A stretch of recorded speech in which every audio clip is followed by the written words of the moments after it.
সালাদটা তো খুব মজা হয়েছে।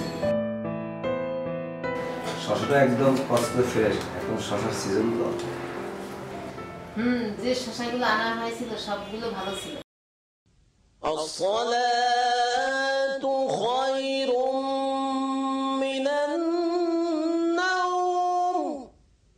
আল্লাহু আকবার, আল্লাহু আকবার।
জমিতে ফসল তুলতে তুলতে একটু নষ্ট, শক্ত অথচ দেখতে নিখুঁত সবজিটি খাওয়া যাবে না ভেবে যে কৃষক আলাদা করেছে তার কথা কেউ জানেও না। 2 বিঘা জমি থেকে কতই বার লাভ হয়। নষ্ট সবজি আলাদা করায় লাভ আরও কম হয়, পয়সাও কম, জীবনমানও জীর্ণ হয়। যে রান্নাঘরে বসে সে জানবে না, যে ভ্যান বা ডালা সাজিয়ে রাখে সে জানবে না কার প্রচেষ্টায় সবজিগুলো সব খারাপবিহীন হলো। বরং সবজিগুলো সব ভালো হওয়া আমরা প্রাকৃতিক ঘটনাই ভাবি। খারাপ যে আলাদা করেছে, রাস্তা যে পরিষ্কার করেছে, বাসি বিস্কিটটি যে বেচেনি, ব্রেক ভালো নেই, রিক্সাটা ঠিক না করে যে পথে নামেনি, হোঁচট খেতে পারার আধলা ইটটি যে সরিয়েছে তা কেউ জানেও না। আমাদের সাথে যা কিছু ভালো হয়, ঠিক হয়, পেছনের কেউ না কেউ সেটার মন্দকে, ক্ষতিকে, ভ্রান্তিকে যত্ন করে দূরে সরিয়ে দিয়েছে।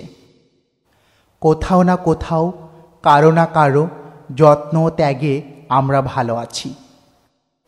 সেই খ্যাতিহীন সব সময়ের অজানা মানুষগুলোকে আমরা জানাই শ্রদ্ধা ও অভিবাদন।